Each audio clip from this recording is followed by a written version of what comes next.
He lost his job at Men's Health because he made fun of Girl Scouts. Fired from Stuff magazine for paying dwarves to break into a business meeting. His deal at Maxim UK ended without being renewed because circulation dropped while he was in charge. In 2006, Greg Gutfeld had been fired from every big newspaper he had ever worked for. The media elite had written him off as not being able to find work. Then Fox News called with a strange offer. They wanted me to host a show at 3 a.m. Executives joked that the only people who would watch him at that time would be speed sellers and nursing mothers. No one thought he would last 3 months. In the present day, that same reject has more watchers than Colbert, Fallon, and Kimmel put together. He became the undisputed king of late-night TV even though he never appeared on late-night TV. But going from being a repeated failure to being the biggest star on TV wasn't just luck. As part of it, he got fired several times, met a Russian model in Portugal, built a cult following among insomniacs, and totally changed the way Americans talk shows. To figure out how a man who couldn't keep a job for more than 2 years became the most watched show on TV during his time slot, we need to look at where the damage started. Gregory John Gutfeld came into the world in San Mateo, California, on September 12, 1964. Jackie, his mother, raised the kids in a Catholic home. Greg went to Junipero's Serra High School when he was younger. It was a Catholic school for boys only, and it produced NFL quarterback Tom Brady and baseball star Barry Bonds. He began going to the University of California, Berkeley, around the middle of the 1980s. For a coming star in the conservative media, this choice would shape me in ways I didn't expect. Berkeley's liberal atmosphere didn't change his mind. It turned him off. In the end, he said that being around liberals made him more conservative and being around conservatives made him more libertarian.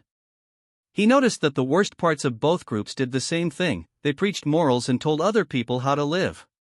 He didn't want to be a part of either tribe's purity tests. After getting his English degree in 1987, Gutfeld got a job as an intern at the American Spectator. Run some errands for the magazine's extremely difficult editor, Art EMTT, Tyrell. He learned how right media worked from the inside through this experience. But magazines didn't pay well, so Gutfeld moved on to writing for men's living magazines. He first worked as a staff writer at Prevention magazine, a health-focused magazine. It was there that he started drinking and using drugs at a speed that his co-workers said was amazing. The party life would follow him for many years. At last, he climbed to. It was called Men's Health and it was the best magazine for exercise and abs in the 1990s. By 1999, Gutfeld was the main editor of the paper. His magazine for guys was one of the most popular in the United States. He was 35 years old. After that, he was fired. Depending on who told the story, the formal reasons were different. Gutfeld wrote things that made fun of Girl Scouts, cat fans, and even his own boss. The parent company of the magazine decided he wasn't worth the trouble. One news organization called his. The pattern of your work is both impressive and sad. He kept getting to the top of the stairs and then falling back down. But Gutfeld didn't learn to be careful after failing. He made confusion even worse. The next place he went was Stuff magazine, which was all about gadgets, women, and other things that young men were meant to care about. Gutfeld turned it from an average book into a huge bestseller, with readership going from 750,000 to 1.2 million. He completely messed it up, pushing the limits that sponsors were okay with because the numbers kept going up.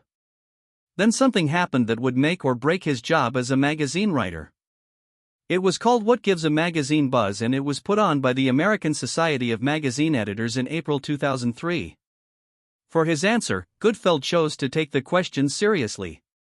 His casting agent helped him hire 3 short actors, and he told them to cause as much trouble as possible at the meeting. They bit. Yelling on potato chips.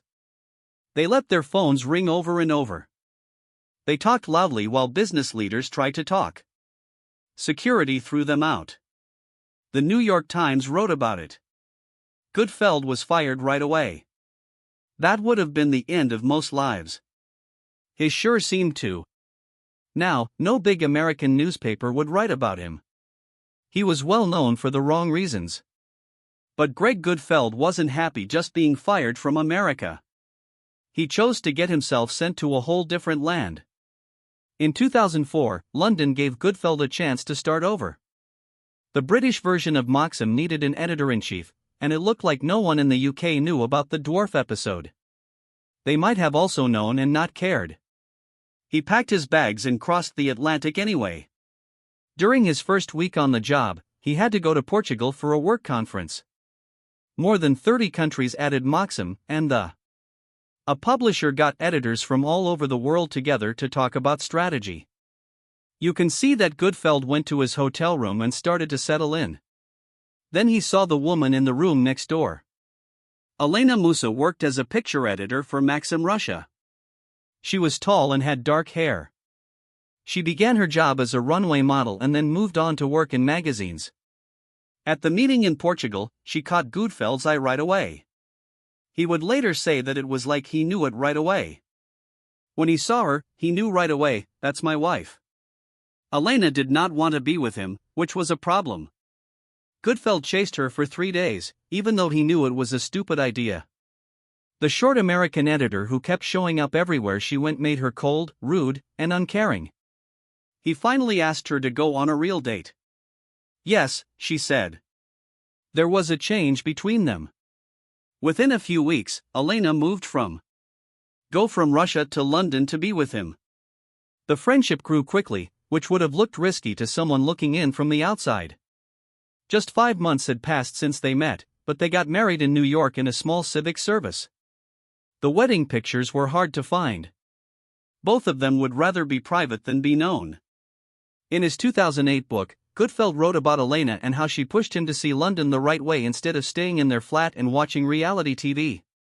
She made him feel stable in a way that he had never felt in a bar or magazine office. But being stable wouldn't help his job. The effects of Gutfeld's time at Maxim UK were not good. Under his guidance, circulation went down. The company didn't renew his deal when it ran out in 2006.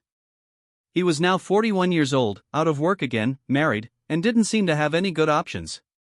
They moved to the city of New York. Elena first started her own job as a fashion stylist. She went on to work for Venice Magazine, L'Oréal, and Design Scene. She finished in 2017 from Parsons School of Design. In 2006, though, both Gutfelds were beginning over. Greg took a weird job that looked like it would kill his career. He began writing for the Huffington Post. The Huffington Post was a perfect example of everything Gutfeld didn't like about left media. But the site's founder, Arianna Huffington, let conservatives speak out on it, and Gutfeld saw a chance to cause trouble from within. His job became known for making fun of other writers in a way that some people called inspired lunacy. He made fun of Arianna herself. He made fun of other writers. It was a battleground in every comment area because of him. An interesting message caught the eye of another blogger named Andy Levy. They started exchanging jabs and found that they had similar tastes. Dark, sarcastic, and ready to hurt anyone for a laugh. For that online fighting would quickly turn into something bigger. The reason being is that someone at Fox News was watching Gutfeld bother lefties online. Late in 2006, the call came in. Fox News planned to start a late-night show. Did Gutfeld want to know? His answer came right away and was honest. He had no money. Anything was fine with him. Fox flew him to New York so they could meet. The sound was strange. The network needed to fill a spot in time that no one was watching. Originally planned for 2 a.m., most Americans would be asleep when the show aired. Gutfeld joked that the target group was made up of prisoners, speed dealers, and nursing moms. A lot of letters came from people in jail. It first aired on February 5, 2007, under the name Red Eye. Gutfeld was looking forward to weeks of practice and careful planning. Instead, bosses told him they were beginning in 3 days. The team worked on their moves in the green room. Everyone, even the cameraman, had something to drink. There was more of a house party vibe than a TV studio vibe. Red Eye began at 2 a.m. The early episodes were seen by Fox executives, who thought the material was too adult for that time. To fix it, they moved it even later, to 3 a.m., where not as many people would see it and complain. Gutfeld was now lower on the totem pole in his own show before anyone watched it. But in the middle of the night, something strange happened. Red Eye gained a cult following. The structure of the show went against everything you know about cable news. Gutfeld would welcome panelists with ridiculously high praise. They talked about everything from politics to pop culture to silliness. There was nothing holy. There was nothing holy. People started making fun of Fox News all the time. The comedy was dark and silly. And not at all like anything else on TV. Andy Levy, who used to fight with Seinfeld on the Huffington Post, joined the show as a mediator. Bill Schultz, a co-worker from the days when Gutfeld Stuff magazine existed, was chosen to be the sidekick. The three of them got along surprisingly well. Levy was the deadpan snark machine. Schultz was the easy-to-like loss. Like a naughty ringmaster, Gutfeld was in charge of all the chaos. Jackie Gutfeld, Gutfeld's mother, showed up a lot on Red Eye. He called her a senior reporter and said that the joke was that she was over 65. She had to watch Fox News during the day and tell everyone what she saw. She kept saying that the women on TV and in movies wore skirts that were too short. Gutfeld would say that other watchers liked those skirts. The way the mother and son interacted with each other on camera made it seem real. Gutfeld used to feel bad about introducing his friends to his parents when he was younger. As an adult, he saw that those same friends liked hanging out with Jackie more than with him. Getting together with him. People liked her because she was honest and straightforward. She always stood by her son, even when it looked like his plans were doomed to fail. It wasn't supposed to work, Red Eye. A show at 3 a.m. With no funds, drunk cameramen, and topics that seemed to be picked at random, they had no reason to get people to watch. The numbers did go up, though. It started to do better than primetime TV news. Even though they were on in the middle of the night. Fox then gave Gutfeld a bigger job in July 2011, a new afternoon show called The Five Needed Hosts. The format had 5 experts who talked about politics and the news every weekday at 5 p.m. One of those 5 would be Gutfeld. The 5 were a big deal.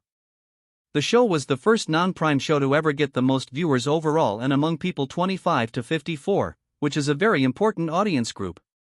Gutfeld was suddenly seen by millions of people instead of just a few thousand. But he kept hosting Red Eye 2 and worked on both shows at the same time for almost 4 more years. The work had to stop at some point. Gutfeld told Red Eye in February 2015 that he was going to work on a new project. The 3 a.m. The show had done its job. Greg Gutfeld had shown that he could keep people interested even when they didn't think anyone was looking. Fox was interested in what he could do with a real-time spot. Starting on May 31, 2015, at 10 p.m. every Saturday, The Greg Gutfeld Show was broadcast for the first time. It was a mix of political satire and variety show features. Gutfeld spoke in rants. He talked to people who make news. Kat Tim, a comedian with a libertarian view and a sharp wit, and Tyrus, a professional wrestler, were regular panelists. Tyrus was scary, but his comments were surprisingly thoughtful. The show ran on the weekends for 6 years. Gutfeld kept making his daily shows on the 5, though. He worked hard all the time to build an audience of loyal fans who watched his shows over and over again. There was hardly any mention of him by late-night hosts on television networks. A Saturday show on Fox News wasn't seen as rivalry by them. The year 2021 came along. Fox News said that the Greg Gutfeld Show would change its name to simply Gutfeld and air during the week. At 11 p.m., the new show would start. Eastern, going up against Stephen Colbert, Jimmy Fallon, and Jimmy Kimmel. Experts in the field expected failure. How could a cable news show compete with shows on traditional networks? How could a conservative comedian get people to watch him when they had been watching Jon Stewart and his peers for over 20 years? The answer came quickly. Gutfeld had passed The Late Show with Stephen Colbert in the polls by August 2021. Over 2 million people watched the show every week. Every night, more than any other network or cable station. The person who got up at 3 a.m. now took over 11 p.m. Someone who was turned down became king. The numbers kept getting better. By the end of 2021, more than 5 million people watched both Gutfeld and The Five together. Gutfeld had its most popular show ever in October 2022, with 2.5 million people watched in one night. Those numbers are too high for any late-night show to beat. Fox moved Gutfeld to 10 p.m. in June 2023. Eastern. Because of the change, the show could no longer be considered late night. Some people said this was unfair because a 10 o'clock p.m. show shouldn't be compared to shows that start at 11:30. It didn't matter to Gutfeld what the words meant. He cared about the people who were watching, and they kept coming. The show's popularity showed bigger changes in how Americans watch TV. Late-night shows had become more political, with hosts attacking conservative fans as the enemy. Gutfeld suggested another way. His jokes were mean to both parties when they earned it, but mostly they were mean to Democrats. Even more importantly, his show felt real in a way that polished television shows didn't. He was once called the most dangerous man on TV by the Weekly Standard. Not like other sources. In terms of personalities, Gutfeld's work was truly subversive. It was like dropping a stink bomb in every American college lounge, mainstream newsroom, movie studio, and non-profit boardroom. Instead of following trends, he found his audience by being himself, a troublemaker who was fired from every good job he had until he found a place that valued chaos. The last parts of Gutfeld's story have gone in ways that no one, not even Gutfeld, saw coming. He told news that shocked regular viewers in December 2024. Greg was 60 years old. Gutfeld was now a dad for the first time. His wife Elena gave birth to a girl they named Mira. The news came during an episode of The Five, where Gutfeld made fun of his daughter's big lungs and his plans to teach her 3 languages. After 20 years of marriage, they still didn't have any kids. Then, Gutfeld had his first child, at a time when most guys his age were thinking about having grandchildren. The private man who rarely talked about his wife on camera all of a sudden had a whole new side to his life. The child. The announcement came at the same time that he continued to be the best at his job. Gutfeld was still the most watched show in its competitive set by 2025. On TV, his closest competitors had trouble getting 2 million people, while he always had more than 3 million. Someone who the TV business had thought wasn't good enough for TV had changed the late-night scene. Part of the story is in how he is different from his rivals. It is said that making broadcast late-night shows costs about $100 million a year. Gutfeld used a small portion of those resources. His show was proud of its rougher beginnings and never tried to be as well put together as Colbert or Fallon's. His ideas about failing had turned out to be right on the mark. He said that getting fired was the best thing that could happen to anyone. When people get fired, they think their job is over. In fact, you always get to a better place. He had lived by that theory many times, turning each ending into a stepping stone instead of a dead end. It was only after the fact that the pattern became clear. With each firing, Gutfeld moved toward a place where his skills could really shine. Men's Health wants people to fit in. Stuff wanted to be normal. Maxim UK wants more copies to be sold. They didn't want someone who hired dwarves to cause trouble at business conferences. When it comes to Fox News, the 3 a.m. Gutfeld could finally be himself in a time slot that no one cared about. Elena stayed mostly the same. Not seen through his rise. She kept working in fashion and would sometimes show up on his Instagram, but she didn't watch any of his TV shows. Their relationship lasted because she stayed out of the public eye. In 2022, Russia invaded Ukraine. Gutfeld used his ties at Fox News to help get Elena's mother from Lviv to Poland. He showed the reunion video on TV, which was one of the few times that people outside of work could see how his personal and professional lives mixed. At the top of his game, Gutfeld was in a situation that no one else could have expected when he was sitting broke at a Chelsea bar in 2006.